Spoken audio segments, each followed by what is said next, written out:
this message, we are going to examine deeper mysteries of the Alpha and the Omega. Deeper mysteries of the Alpha and the Omega. As we go into this study, many ideas that we have had about Jesus Christ will be dissolved in our minds. Because what we need today, what the church needs, is a revelation of the Lord Jesus Christ. A true understanding of what Jesus Christ means. Why the Father sent Jesus to this world. You see, we have the picture of Jesus Christ, handsome, long hair, man of the Hebrew extract, born of Mary in a manger. And we have those ideas of that type of Jesus. But God wants us to see Jesus from another perspective. God wants us to see the divine Jesus, the eternal Jesus, the Lord of glory. Because our ability to get the revelation of who Jesus is what will liberate us from the shackles of death. Hallelujah. By now, Jesus Christ, we need no introduction on who Jesus was. A man of, controversy. Anywhere he went, it was always problems, controversy.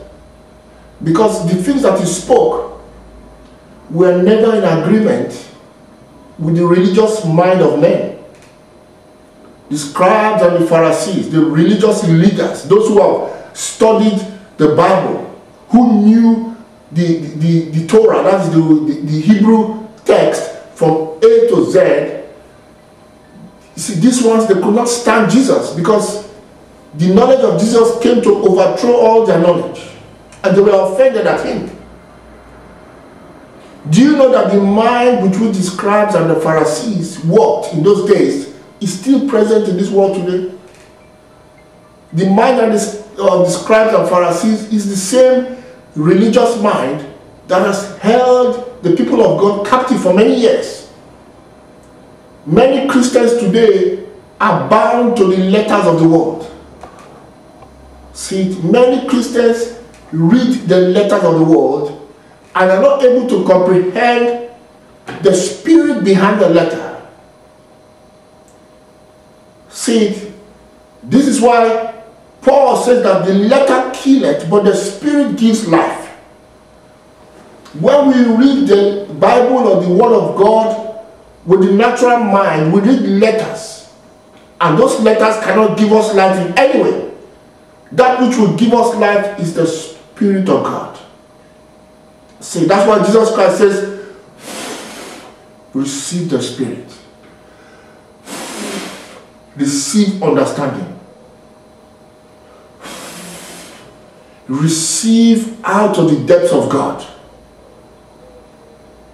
See, because the Spirit of God reveals to us the deep things of God, so that we can now begin to think like God. We can now begin to see things from God's perspective. See, but the natural mind of a man cannot understand the things of God. Because the things of God are invisible, they are incomprehensible to the natural mind. So it's only as we allow ourselves to sup with the Lord in meditation and in prayer that we can truly comprehend the mystery of Christ and the mystery of the salvation that has been revealed to the world. In one of those famous happenings of Jesus, there was a disciple who walked up to him, one of the people who wanted to follow him, said he liked to follow Jesus, but first let me go and bury my father who was dead. And Jesus Christ made a baffling statement. He said, let the dead bury the dead. Obviously, that kind of a statement looks disrespectful, doesn't it? It looks as if you are not honoring your father. It looks as if you are not honoring the dead, according to the ways of this world. Because in places like Africa, honoring the dead is a very, very important thing.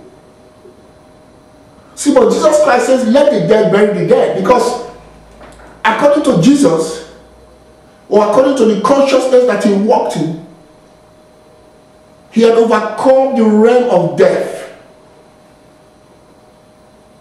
Are you listening? He says, you go and preach the good tidings of life. Go and preach the good tidings of immortality and light and life. Because the true life of God has appeared. The true eternal life has appeared. Now that it has appeared and you no longer walk in ignorance, go and preach that life. Go and preach that life before the Gentiles. This was his charge to the disciples. Let the dead bury the dead. See, you are still dead when you believe in the concept called death. Because the coming of Jesus Christ like light comes to abolish everything that death is. Are you listening? Death is not in the vocabulary of God.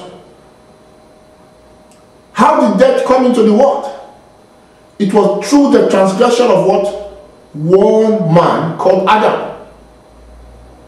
See, 2 Corinthians, or rather 1 Corinthians chapter 15, verse 21 says that, for since by man came death, by man came also the resurrection of the dead. For as in Adam all men die, that is, in Adam all die, even so in Christ shall all be made alive. So if the real gospel of the kingdom comes in contact with you, you are quickened and raising from the dead. First of all, you must understand that death is a spiritual concept. Death is what? A spiritual concept. God told Adam, in the day that you shall eat the fruit of the knowledge of the good and evil, you shall what? You shall die. And of course we saw Adam going on for hundreds of years. Adam lived up a couple of hundred of years before he died. But the Adam that was walking around after this transgression, was he alive? Of course not, he was dead. He was dead in his sins and trespasses. Even though he was walking around with a physical body, doing things like men do, he was dead. Dead. See, and in the state of death, he entered into a realm of suffering, of tribulation, sweating, toiling, pain, sorrow. He was cast out from God's presence. And I tell you, God's presence is not somewhere you find in the sky somewhere. God's presence is not in Jerusalem. Because God is omnipresent. Everywhere you go, he is there. Where shall I run from your spirit? If I make my bed in hell, you are there with me. God is always present. He's everywhere. He's even closer to you than your breath. He feels all in all. But why do men not know this? Because what? They are dead. Spiritually dead. Spiritually asleep. Have you ever seen a corpse before? When you go to touch a corpse, does it know you are touching it? When a man is dead physically, he's not even aware of anything around it anymore. You can abuse it, you can eat it, you can do anything with that body. It's gone. That is how men are. Men are simply dead because they've lost their spiritual faculties. Everything is dead. They've gone to sleep in their graves. They are all dead. That is why people have now begun to look at God as something far away. So people have now begun to imagine what God is, not realizing that God is everywhere, God is present. So Adam lost all awareness of what God is Adam lost awareness that God was his father. Do you know that if you look at the genealogy of Adam, Adam was a child of God. God was Adam's father. You see, but when Adam transgressed, Adam lost that awareness that God was his father. He now became an enemy to God in his heart, in his imagination. Praise God. And when God appeared to him, he hid from God. Why did he hide from God? Because he felt that he was unworthy of God's presence. He began to feel that he was a sinner. Sin consciousness. You know what sin consciousness is? I am not worthy. Pastor, pray for me. God will not hear my prayer. I'm not holy enough. I'm not worthy. I'm not good. See, that is the thing that denies access, man's access to God's presence. That defiled conscience. A conscience that is defiled. You cannot approach God. See, when you pray with doubting. When James says, when you pray, you have to pray believing, not doubting. Jesus Christ says, anything that you believe, it shall be done to you. If you say to that mountain, be moved, it shall be moved. But most people don't have faith. Oh, ye of little faith. Why? Because people don't have that boldness. Boldness towards God. Boldness towards the throne of God. So the whole world today is cut out from the presence of God, far away from the presence of God, in a wilderness. When you are far away from God, you are what? You are in a wilderness, a spiritual wilderness, where you have to suffer and sweat. See, in this newfound consciousness, you cannot say, I and the Father are one. You cannot say that everything that I ask the Father, He does for me, because the Father has not left me. See, at times you feel like God has left you. At times you feel like things are not working for you. God has forsaken me. Why am I a failure? Everything I've tried is not working out. It's all because of the transgression of Adam. Man is asleep. And you have to now begin to play play a bit of tricks to make it ends meet. This is what men do. Hallelujah. Adam lost awareness of himself. Dust you are, dust you return. You know that is a burial. Adam went to the dust. When you go to the dust, you now begin to live in what they call the flesh. This body is the flesh. The consciousness is the flesh. It's the natural carnal mind. Adam began to live in relation to the dust, which is the natural world. See, in spiritual terms, dust talks of vanity. It talks of this natural world, this carnal realm. And we know that to be carnally minded is what? Is death. Adam put on the serpent mind. You know, when we think of the Garden of Eden, we imagine a naked woman and a naked man and one snake around a tree with with an apple in the hand, talking to Eve. You see, but archaeologists, people have gone to the Middle East to look for the Garden of Eden. People have gone everywhere looking for the Garden of Eden. But you cannot find the Garden of Eden. It does not exist in this natural dimension. The Garden of Eden is a spiritual concept. It's a spiritual parable. Praise God. God uses these things to express His invisible thoughts to us.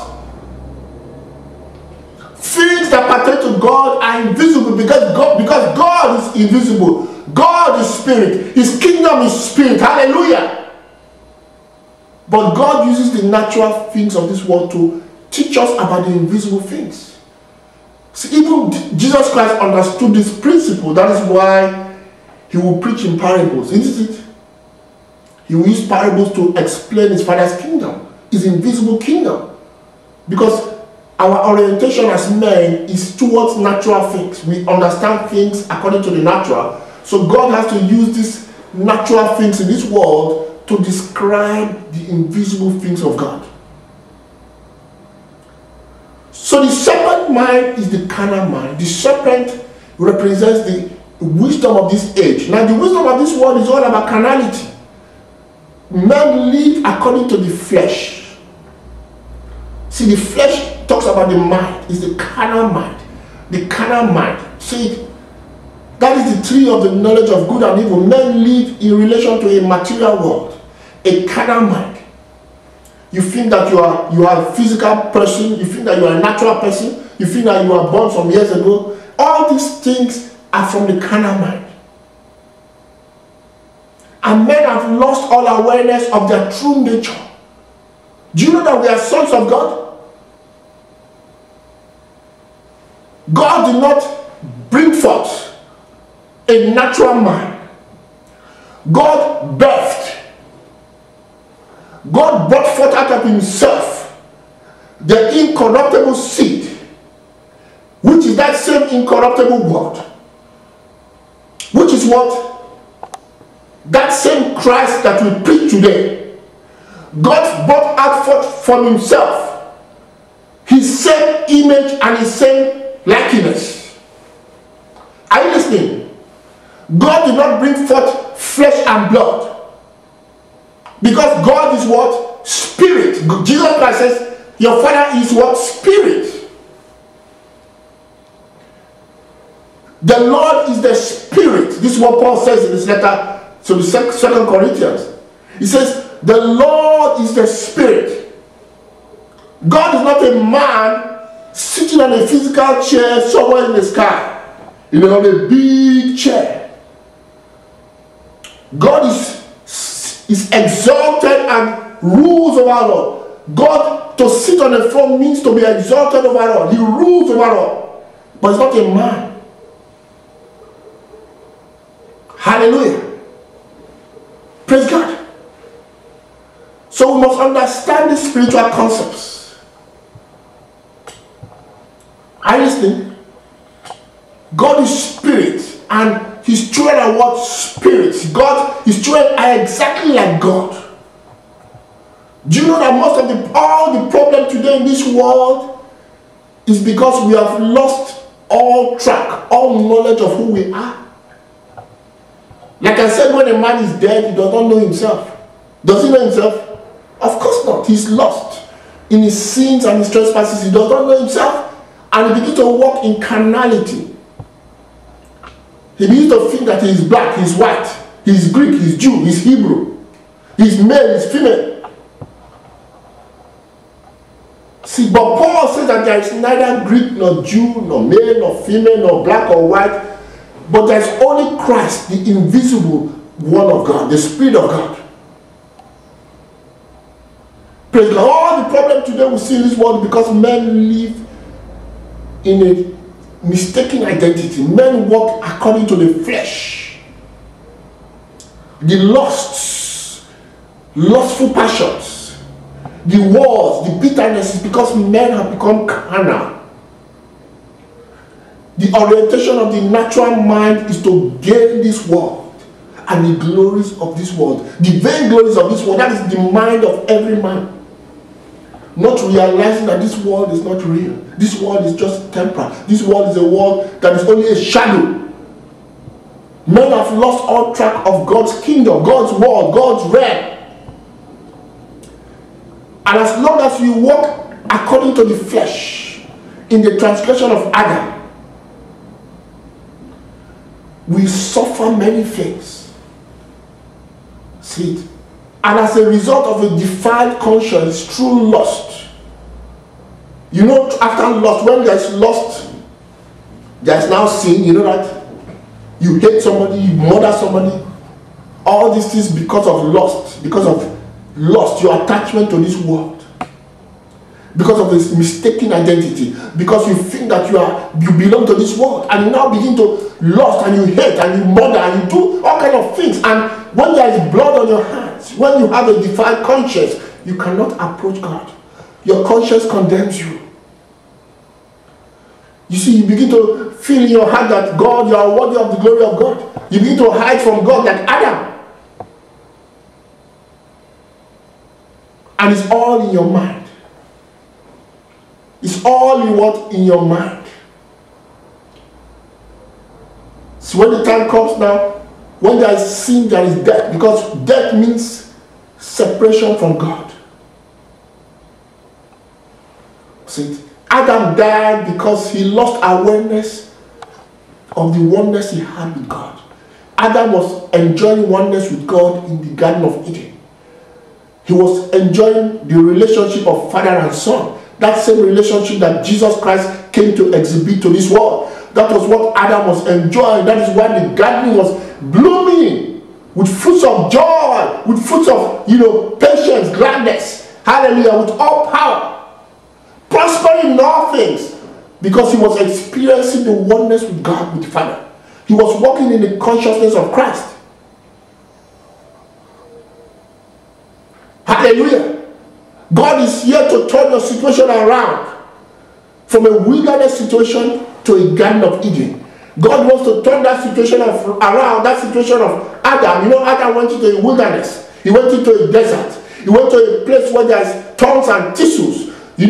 And God wants to revive man and change that situation around to a Garden of Eden. Hallelujah. This was the promise to Abraham. The promise to Abraham was what? That your garden, your desert places shall be turned into a Garden of Eden. Where there shall be singing, where there shall be found singing and gladness of heart. God wants to turn every man's situation around. But like Adam, every man must be able to hear the voice of the Spirit. Every man must be able to allow the voice of the Spirit lead him back into his glory in God. Hallelujah. There has to be a reorientation in the minds of men. Men have to now begin to comprehend the truth. Men have to see the truth. Men have to know the mystery of the revelation of Christ. Because Jesus Christ says, I am the what? I am the truth. I am the way, I am the life. Are you listening to that word? I am the what? The life. There are not two lives. The life that Jesus Christ came to reveal to the world is the true and only life. If any man lives outside that life, outside that model, that man is dead. And that man cannot know the beauty of his oneness with God. No one comes to the Father except by me. God wants us to get the revelation of Christ so that we can go back to the Father and experience that I and the Father are one.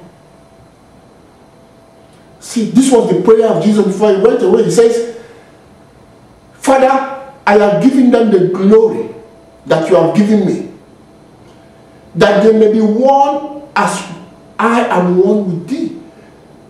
Meaning that we all may experience that oneness that he had with God. That is the end of the faith. See, by his revelation, he has come to destroy the wall of partition between man and God. See, there was a wall of partition between man and God.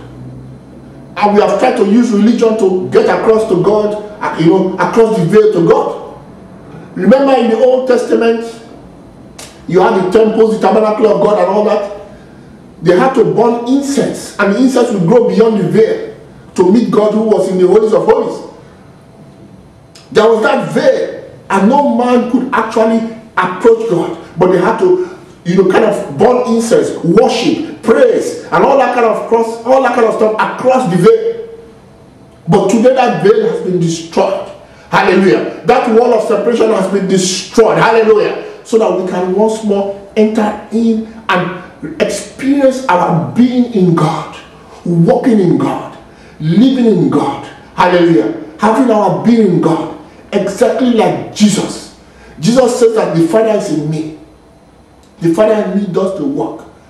That is the same confession that every child of God who awakens will experience. Hallelujah. But we must first of all understand what Jesus represents.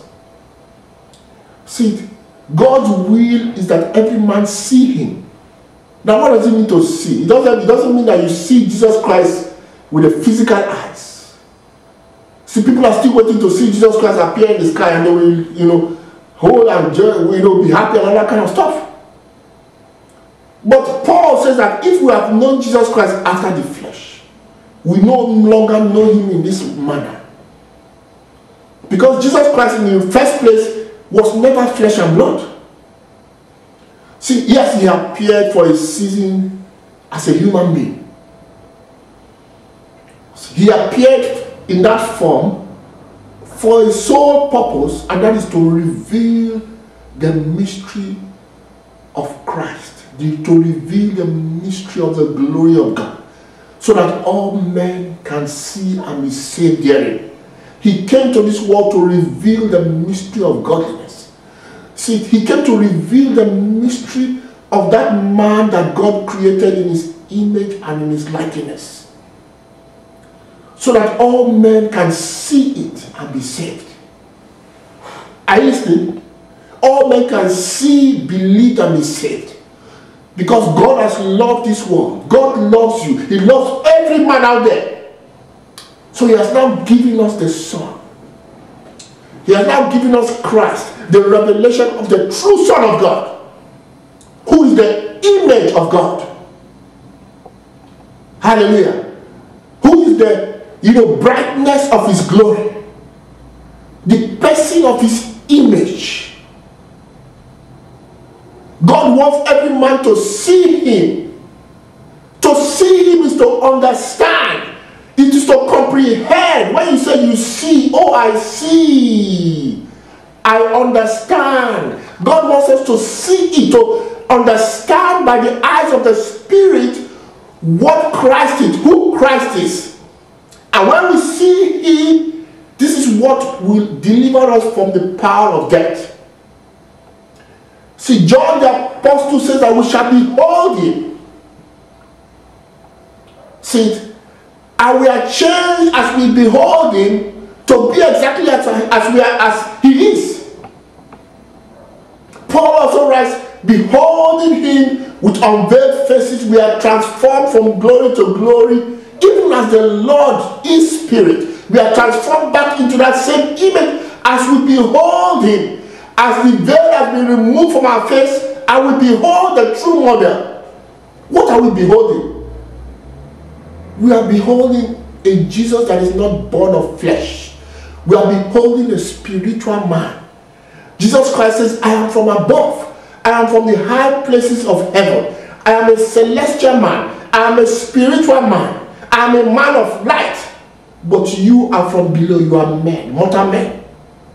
See, but I'm here to do what? To lift you up. I am here to do what? To lift you up.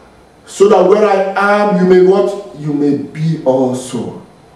Are you listening? Where I am, you may what? You may be also. This is the will of God for all of us.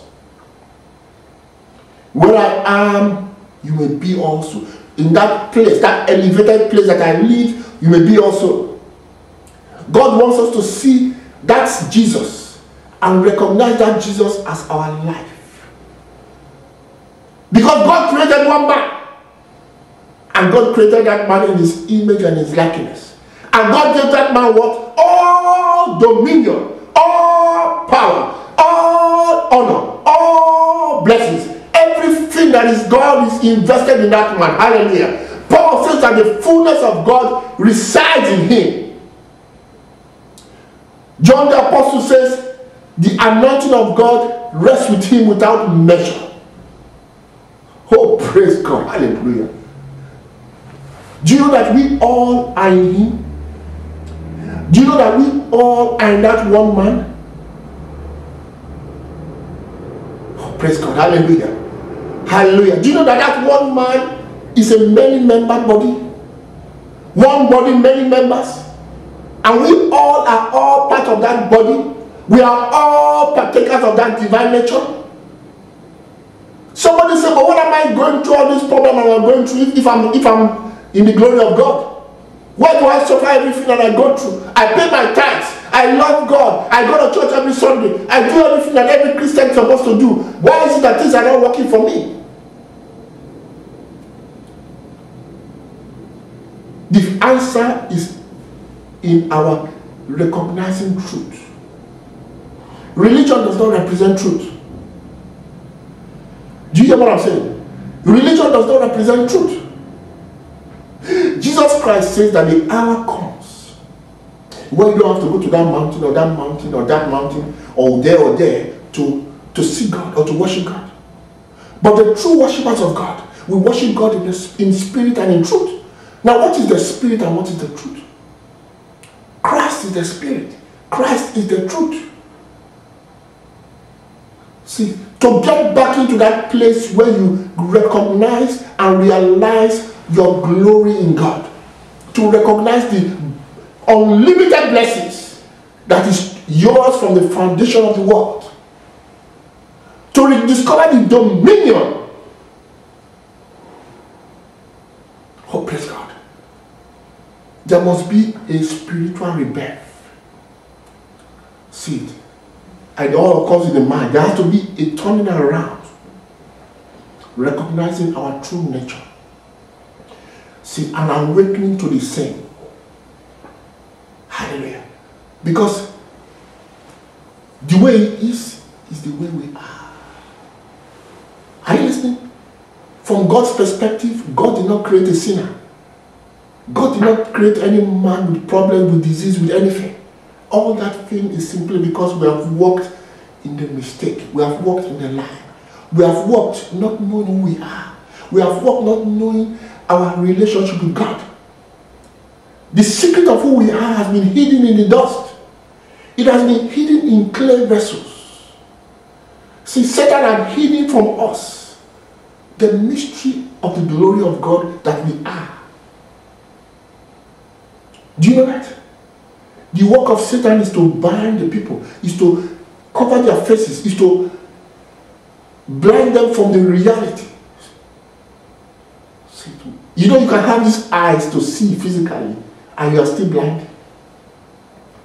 Do you know spiritual blindness is more dangerous, is more wicked than the natural blindness?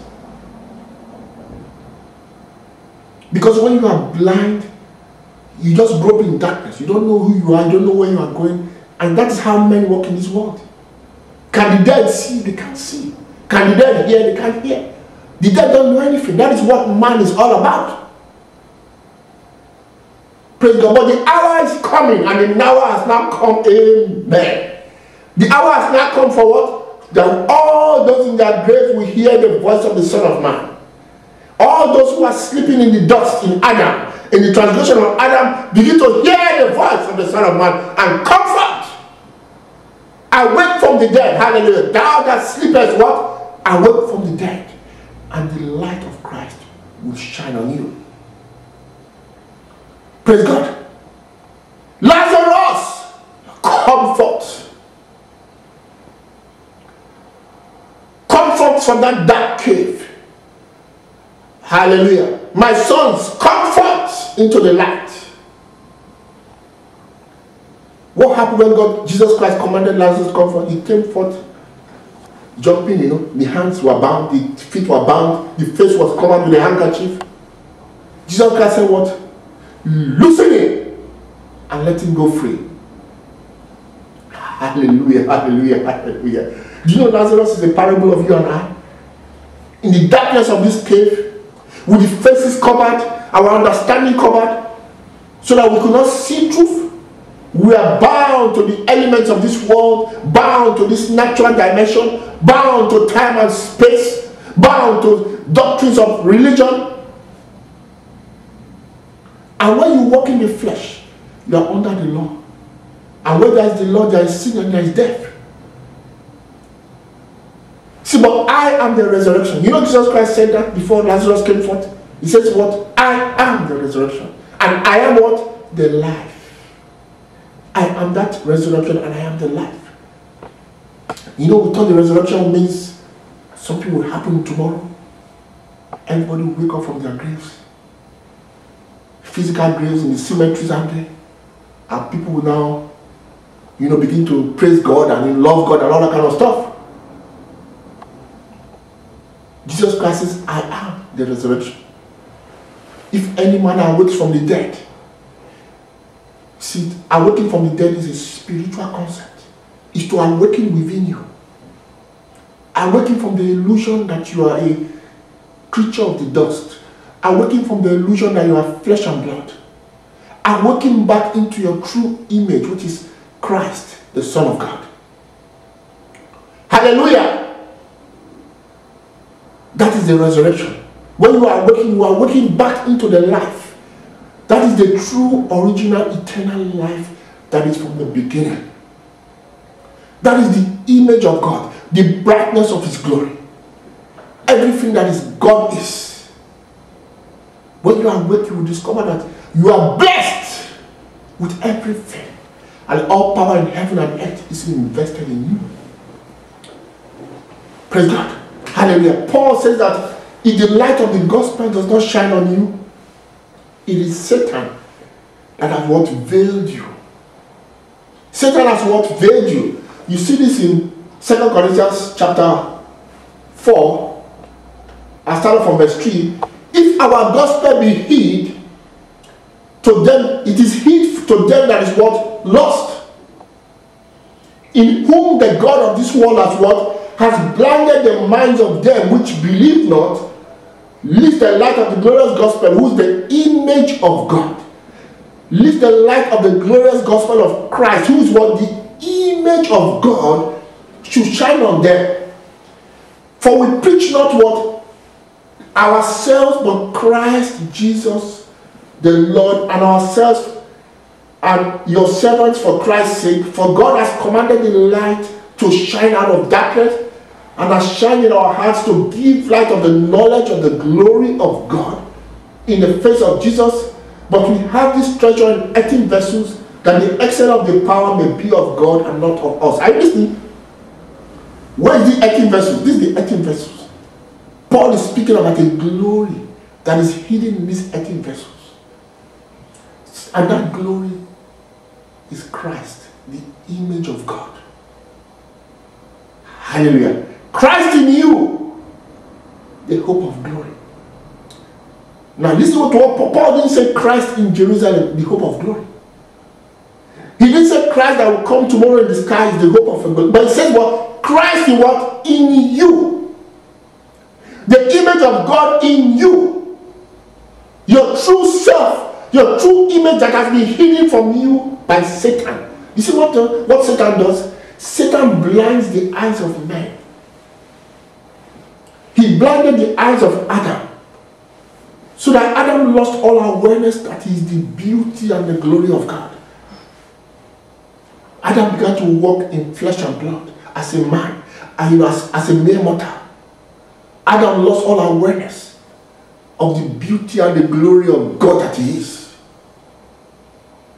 But this is the hour of the awakening, brethren. Hallelujah. God is transporting his sons. Hallelujah. As you hear this message, let there be a shift in consciousness. Let there be awakening as you hear this verse right now in the name of Jesus. Hallelujah. I am the Son of God. I am the image of God. The Father is with me, and the Father has never left me. Hallelujah. This treasure is in earthen vessels. Amen. This treasure is in earthen vessels. This vessel within you is that glory, that brightness of God's glory, the light of God. If you can recognize this mystery, all your problems dissolve forever. This is God now commanding light to shine. God is saying, let there be light. Let there be understanding. Let there be comprehension. Let my sons begin to see once more. And when you see, you begin to see Christ, the true image of God. And you are awakening to him, because he is the resurrection. Any man that awakes from the dead awakes in Christ. Hallelujah. You know when Jesus Christ transfigured upon the mountain? The Bible says Jesus Christ took only 3 disciples with him. Why did he take 3 disciples? Where were the other disciples? Weren't they plenty? Where were the multitudes that were looking for bread? Looking for miracles? Looking for miracles to heal their disease. Looking for miracles for new jobs. For better business. Where were they? Only 3 followed Jesus Christ. Up to see that sight. To see that thing that was shining. To see Jesus as he glowed upon the mountain of transfiguration. Jesus Christ transfigured before his disciples, and they saw his face shining like the sun. You know what Jesus Christ was showing them? That was the brightness of the glory of God shining from the face of Jesus. They were seeing the person of the image of God. That light image. They were seeing God in the flesh. But why is it only 3 disciples were able to see? Where were the scribes and the Pharisees? Where were the religious people? They were all down there going about their business. You see, if we do not see Christ, he said the way the disciples saw him, there is no life. We cannot enter into life. See, while Jesus Christ transfigured, a voice came from heaven saying, "This is my beloved Son, in whom I am well pleased. Hear him. Listen to him. Listen to him as he testifies to you concerning the truth. Behold that image, that invisible image, and be transformed back to that image." Are you listening? As we behold him, we are what? We are transformed into that image. From glory to what? To glory. Be you converted. Be you transformed. Say it. Be you converted back into that corruptible image. Incorruptible image. That light image. Immortality. That image can never die. That image abides forever. This is my Son in whom I am well pleased. Hallelujah.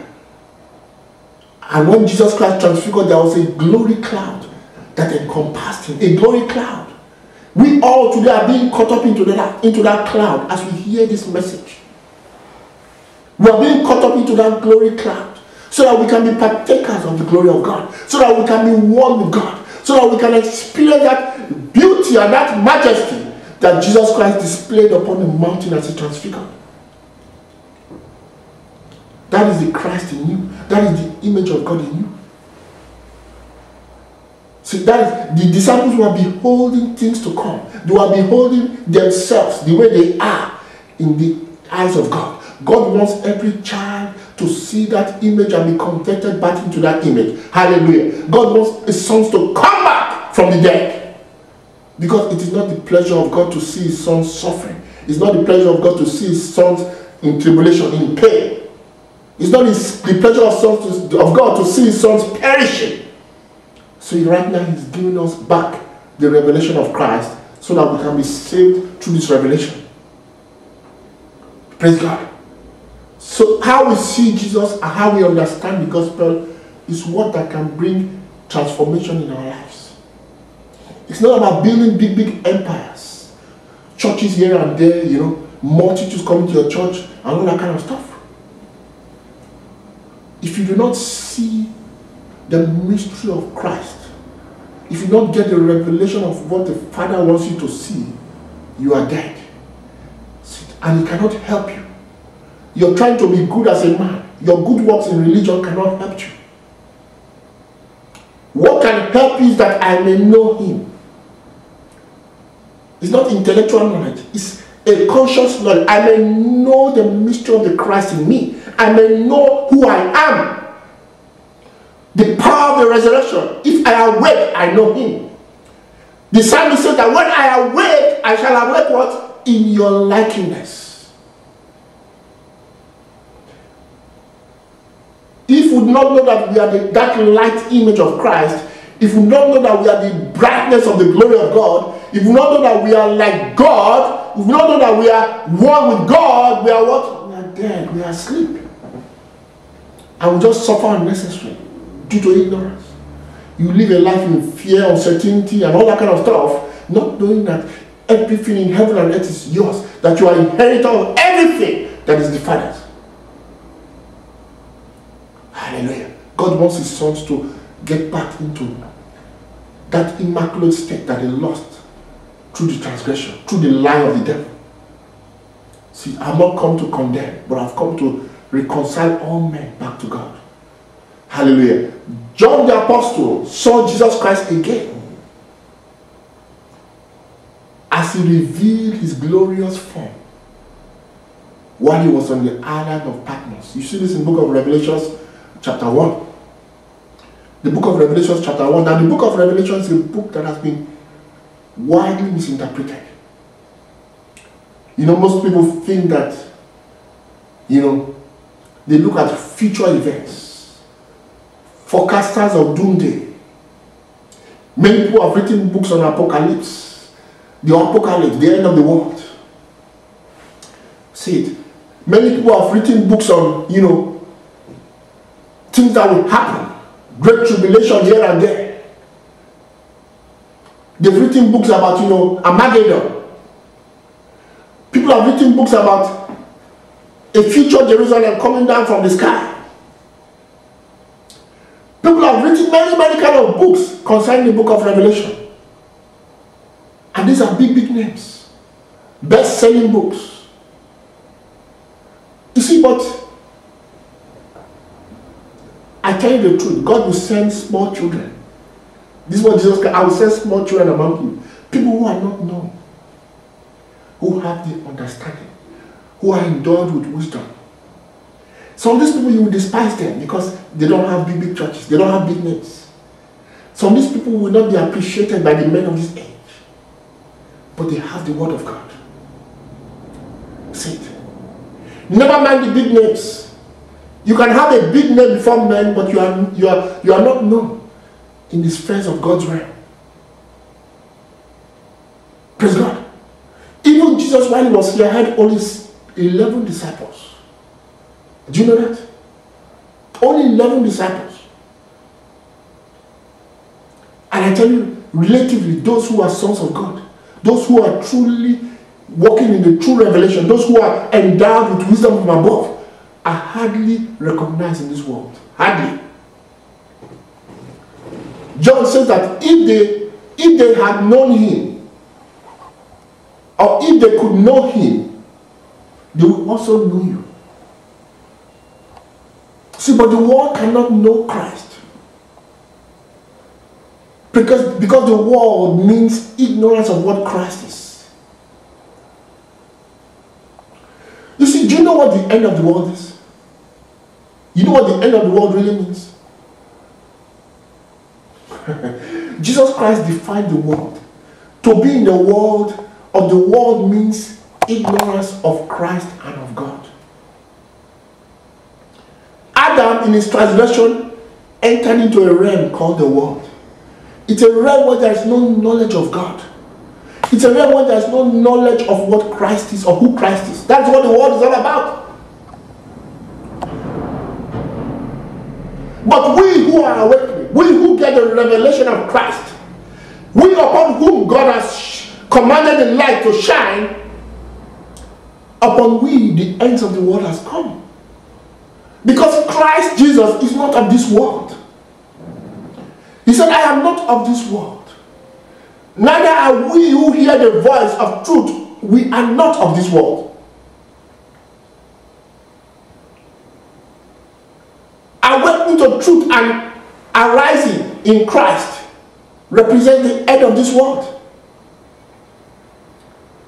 What is the meaning of the apocalypse? The apocalypse or apocalypse? It talks about the unveiling of Christ. The book of Revelation is the book of the apocalypse. It's the book of the unveiling of Christ, or the unveiling of the Son of God, who is the image and the brightness of the glory of God. That is what the book of Apocalypse is, the book of Revelation. All those big, big events you see here and there are things that are happening in you. The high mountains that are being leveled in you. Every principality and power, and everything that is not of God in you that is being overthrown by the revelation light of the knowledge of Christ. The Apocalypse, the book of Revelation, is all about the unveiling of the Son of God in you. It's the unveiling of the beauty and the glory of God that you are. That is what it's all about. See, God is not speaking about the end of this physical world, because this world continues. But he's talking about the end of ignorance in you. Praise God. The end of what? Ignorance in you. Hallelujah. When John was taken up into the Spirit, the first thing he saw Jesus Christ appearing as the Alpha and Omega. Very much that same image they saw when he transfigured, but in more detailed version. They saw his face. He saw Jesus, his face shining as the sun. He heard his voice was like what? A loud trumpet. Praise God. His eyes was like lamps of fire, flames of fire. He had white garment that was going up to the feet. That white garment means light garment, a shining light garment. Praise God. He had feet of bronze, as if they were placed in furnace, glowing with fire. His voice was like the voice of many waters. Out of his mouth went forth a double-edged sword. Oh, praise God. Hallelujah. And he was standing in the midst of 7 golden candlesticks. 7 golden candlesticks. And in his right hand were 7 stars. And when John saw him, John was scared stiff. He was afraid. He fell down as if dead. Now here is a John who was very close to Jesus. He was the closest of the disciples to Jesus. But when he saw Jesus, according to the Spirit, the way God wants us to see him and to know him, he was scared. Just imagine seeing that image walking through the door. Most people will be out of there. People that say that they are expecting Jesus to come in the sky, if they see him, can they stand? Many will run through the window. They will jump out of the window. Praise God. So you see, John saw that image. And while he was speaking, the angel says, every eye shall behold him. Every eye shall what? Shall see him. All those who dwell upon the earth shall what? Shall see him. Every eye shall what? Shall see him. Now what are you seeing? How do you see him? It's everybody shall get the revelation. Everybody shall understand what Jesus Christ represents. Now I will tell you a secret. The hope of our calling, the hope to immortality and light. Because we know that by the revelation of Christ, he brought to light the mystery of immortality. See, you see this in the letter to Timothy. Timothy chapter 2 Timothy chapter 1 said, I'll start from verse 8. Be not thou therefore ashamed of the testimony of our Lord, nor of me his prisoner, but be thou partaker of the afflictions of the gospel according to the power of God, who has saved us and called us with what? An holy calling, not according to works, but according to his own purpose and grace, which was given us in Christ Jesus before this world began, but is now made manifest by the appearing of our Savior Jesus Christ, who has what? He has abolished what? Death, and brought life and immortality to light through the Gospels, whereunto I am appointed a preacher and an apostle and a teacher of the Gentiles. You see, Paul is saying that he was appointed to teach the mystery of immortality and life. See it. And that immortality and life is in Christ Jesus. Are you listening? It is in that same Alpha and the Omega we just saw in Revelation chapter 1. Praise God. He has brought to light. When you say he has brought to light, he has come to reveal something that was hidden from us. See, and by bringing to light immortality and life, he has what? He has abolished death. He has what? Abolished death. All that rubbish we inherited from Adam is what? Abolished forever and forever as we get the revelation of Christ. We have to receive the word. We have to receive that is inspiration from above. We have to allow the light to shine in us, to permeate the darkness of our hearts. So when God commanded light to shine in Genesis chapter 1, he says, let there be light, and there was light. There was no more darkness over the face of the deep. Darkness is ignorance. It's spiritual ignorance. See, you close your eyes. When you close your eyes, what you see is darkness. It's blindness, spiritual blindness. So he commands the light to shine now to give us once more an understanding of our true nature, so that we can awaken to the same and live in true life and delights. See, because only by awakening in Christ that we can become real partakers of God's kingdom. Because like we know, flesh and blood cannot inherit God's kingdom.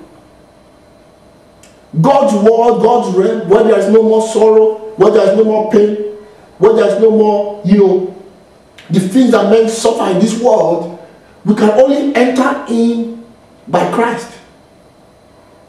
Because flesh and blood cannot enter in. As human beings, with that natural sensation that we are human beings, not getting a true revelation of what Christ is, our true nature, we cannot enter in. Even Jesus Christ had to let go of his human life. You know that? Jesus Christ said, before Abraham was, I am. He was trying to say that he has been from eternity. He recognized that he was the one that came out of God in the beginning. He recognized that he is the image of God, that he was not flesh and blood. This is a high revelation that you have to grab. Every child of God must grab this revelation. Every child of God must get the revelation that he is that same shining image that Christ revealed upon the mountain of transfiguration and, in heaven, when John saw him as the Alpha and the Omega. See it. The Bible says, arise and shine, for your light has come. You see, to shine as a star of God, to shine in the heavens as a star of God, all you need to do is to arise, to awake. Awake, you don't awake physically, but you awake spiritually in your mind, in your consciousness. You awake from the dead. And when you awake from the dead, you will discover your true nature is the nature of God. Is that bright and morning star attribute of the Son of God. See, Daniel saw those who were sleeping in their graves awakening from the dead in the last chapter of Daniel. And he says that some of them will shine as the stars of God forever. Now what does it mean? You see, those to shine as the star of God, all you need to do is to awake from the dead. That is why you are hearing a voice like what? The trumpet. Jesus Christ had to cry with a loud voice, Lazarus, come forth. That is the trumpet voice of God. The Alpha and the Omega, his voice was like a trumpet, a loud trumpet. John the Apostle heard the voice like what? A trumpet. This is the trumpet that is what? Is summoning the sons of God. Is calling the sons of God to come forth into the light. This is the last trumpet. It's the message of the kingdom. Calling the sons of God to awaken into Christ. Awaken from the dead. It's a clear voice. Hallelujah. Praise God. It's a clear voice that will move all the mountains, all the barriers that Satan has placed before your understanding, so that you can enter back into the glory of the Son of God. Hallelujah. Praise God. It's only as we are working back into that same glorious image that we can be partakers of his divine nature. See it. God did not just send Jesus Christ to the world just to show up the Son. He wants us to get the revelation so that we are what? We become partakers of the divine nature of God. See this in Peter, letter of Peter. I read from chapter 1, 2 Peter chapter 1 verse 2. Grace and peace be multiplied unto you through the knowledge of God and of Jesus our Lord, according as his divine power has given us all things that pertain unto life and godliness, through the knowledge of him that has called us to glory and virtue, whereby we are given exceeding great and precious promises, that by which ye might be partakers of the divine nature, having escaped the corruption that is in the world through lust. Now the world is that which works in the natural, in the carnal realm, in the flesh. See, but as we get the revelation of Christ, notice that the disciples had to climb up, they had to go high to see him that way. Even John had to be taken up in the spirit into heaven to see Christ shining as the Alpha and the Omega. Meaning that he's not of this world, he's not of this terrestrial world. Praise God. To be lifted up to that place, to stand in that place of glory, to walk as he walked, to walk in the glory and in the victory that he walks. We must recognize our nature, our true spiritual nature. We must recognize that we are invisible beings. We must recognize that our origin is in God. Our nature is that of God. We are not human beings. We are not creatures of the dust. When you begin to see yourself as that light creature that Jesus Christ is, you begin to be delivered from all the lusts that men occupy themselves with in this age. You become partakers of his divine nature, the incorruptible nature, the immortal nature. Hallelujah. Because thou will not leave thy Holy One to suffer corruption. The Holy One of God is light. He cannot suffer corruption. And we who walk in him, we who walk in the truth, according to the revelation of Christ, Paul says, put on Christ. We also walk eternally in him. Jesus Christ says, some of you here will never die. Those who will never die are those who recognize Christ as their life and are working in him. Praise God. When John saw the Alpha and the Omega, his voice was like the sound of many waters. Spiritually speaking, it means many nations, tongues. It is a composite body of many members. John was seeing you and I in the Alpha and the Omega. He was seeing the end of the faith. Our being awakened back into that glorious image. Praise God. This is the gospel that we preach. This is the gospel of our Lord Jesus Christ. Hallelujah. This is the gospel that can deliver you from the power of death and cause you to inherit immortality and life. A thing that people have searched for. Scientists, historians, researchers have looked for this mystery for ages but have not been able to understand it. But today we understand it by the grace of God. Hallelujah. Thank God who has caused this mystery to shine upon us. Let us enter in right now and enjoy this thing. Hallelujah. It's a wonderful thing, isn't it? It's a glorious thing. Hallelujah. I'm going to round up now by just reading something from Revelation. These are words of the Alpha and Omega. It says, Revelation chapter 1 verse 17. This was after John saw the Alpha and Omega. Let us see what he says. And when I saw him, I fell at his feet as dead. And he laid his right hand upon me, saying unto me, Fear not, I am the first and the last. I am he that liveth and was dead, and behold, I live forevermore. Amen. And have the keys of hell and death. Write the things which thou hast seen, and the things which are, and the things which shall be after. The mystery of the 7 stars which thou sawest at my right hand, and the 7 golden candlesticks. The 7 stars are the 7 angels of the 7 churches. The 7 golden candlesticks which thou sawest are the 7 churches.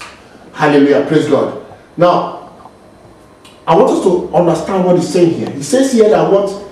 I am he that liveth. You can discern from this that there is only one that lives. And that is Christ, the Alpha and the Omega. He said, I am he that liveth. I am the life.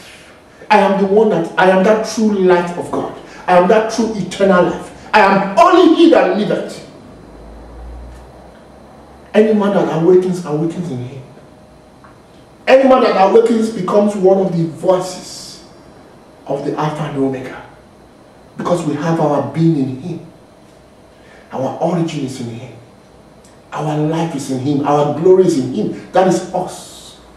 You and I in one in him. Praise God. Hallelujah.